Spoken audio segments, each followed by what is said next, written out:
My name's Glen Oshea. I belong to two clubs, the Warhope Yesteryear Truck and Machinery Club and the Maxville Rusty Iron Club. Here I have a 4 horsepower Southern Cross.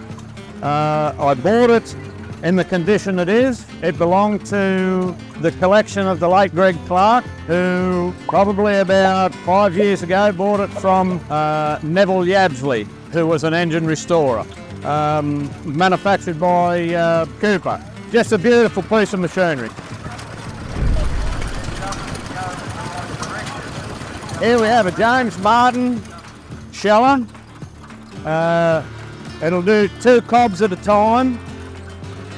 You feed the corn in the top, goes down, the corn's put down. Inside there's a big wheel that'll start to strip the kernel from the cob.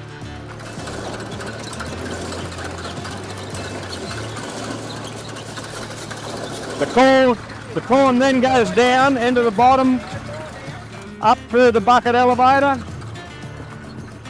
where the kernel comes out into what they used to use as a bag, and then the cob comes out the conveyor on the other side.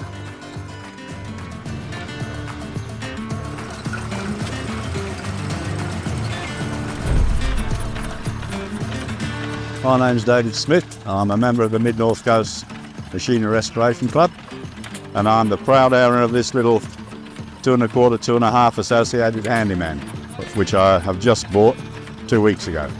We think it's about 1919 to 1922, it's around about that area. And unfortunately, I don't know much about the history. It was restored by Ron Smith, great restorer. It did run on a magneto, a skew-geared magneto, but it's running on a battery and coil now, and it just keeps chugging away all day long. Very nice runner. The Old Machinery Magazine. Remember to subscribe and tap the bell to be notified of any new videos.